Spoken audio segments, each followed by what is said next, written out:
Assalamualaikum warahmatullahi wabarakatuh. Salam sejahtera untuk kita semua. Om Swastiastu, Namo Buddhaya, salam kebajikan untuk kita semua. Selamat siang Dewan Juri yang terhormat. Pada kesempatan kali ini, saya akan berperan sebagai tim oposisi, di mana saya menyatakan tidak setuju dengan mosi ini, bahwa Dewan ini menyesali glorifikasi terhadap konsep best friend forever.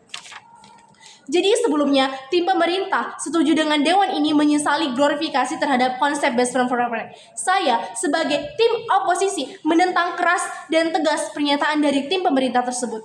Seperti yang kita ketahui bahwa glorifikasi menurut KBBI adalah sebuah proses, cara, perbuatan, meluhurkan maupun memuliakan. Sedangkan konsep best friend forever di sini adalah merupakan teman atau sahabat paling baik selamanya.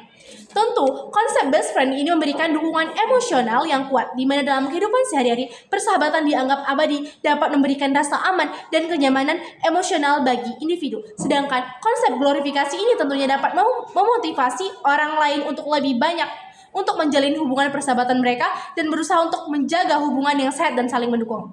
Kemudian, perlu kita ketahui juga bahwa persahabatan yang kuat dan abadi dapat membantu individu dalam pengembangan diri, melatih serta mendukung kita dalam menghadapi tantangan hidup.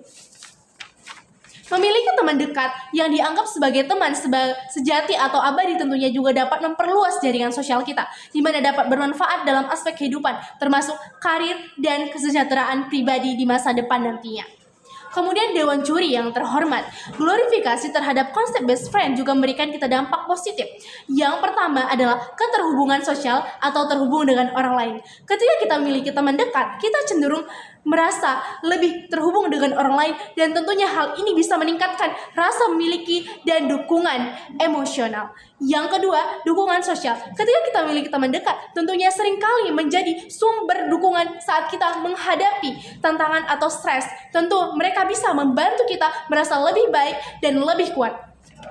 Yang ketiga adalah kesehatan mental. Tentunya seperti yang sudah saya jelaskan tadi, di mana dengan dukungan sosial yang kuat tentu dapat berkontribusi pada kesehatan mental yang lebih baik. Karena jika kita melihat kebalikannya, jika kita tidak memiliki teman, tentu jika kita memiliki suatu masalah sulit mendapatkan solusi yang efektif.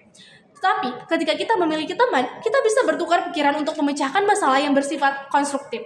Melalui best friend, kita memiliki sandaran untuk saling bertukar pikiran, saling memotivasi untuk tujuan hidup masing-masing.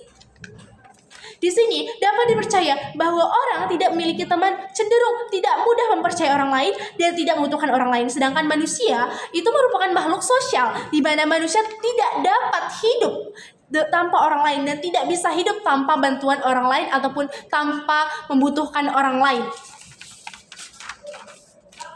Kemudian sebelumnya, tim afirmatif mengatakan tidak ada pertemanan abadi, yang ada hanyalah kepentingan abadi. Saya sebagai tim oposisi menentang tegas pernyataan tersebut, karena pertemanan itu menuntut kita untuk saling bermanfaat satu sama lain. Di mana kita memiliki seorang teman ataupun best friend, tentunya kita memiliki prinsip apakah dia sebagai orang yang bisa kita manfaatkan, dan orang tersebut juga dapat mengambil manfaat dari kita. Intinya saling memberikan manfaat satu sama lain. Kemudian saya juga menentang tegas bahwa kalau ada yang ingin curhat karena terkena masalah mungkin akan mengorbankan kesenangan kamu. Saya menentang keras hal ini karena konsep pertemanan itu di mana kita juga harus saling memahami satu sama lain, di mana ketika teman kita senang tentunya kita ikut senang, dan apabila kita sedih tentu teman kita akan selalu ada untuk menghilangkan rasa sedih itu.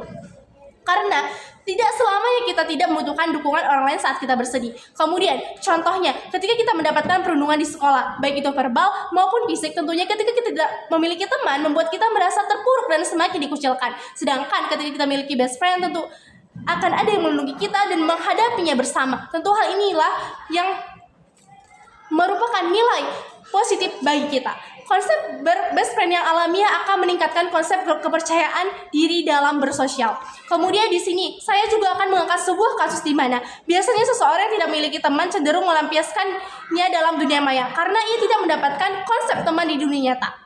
Dan dia akan cenderung bermain dengan imajinasinya seperti membuat status di media sosial untuk mendapatkan komentar yang membuat dirinya puas dan terlena pada pertemanan yang sesungguhnya, yang tidak abadi. Dia tidak mengaktualisasikan dirinya di dunia nyata karena dia lebih pede bermain dengan kata-kata, bukan dengan kotak mata.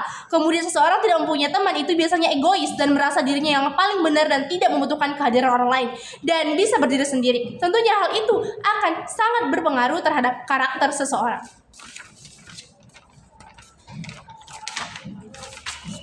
Jadi, saya menegaskan kembali bahwa saya sebagai tim oposisi sangat-sangat tidak setuju bahwa Dewan menyesali glorifikasi terhadap konsep best friend forever. Karena argumen-argumen dan juga pernyataan yang telah saya sampaikan sebelumnya. Sekian, terima kasih.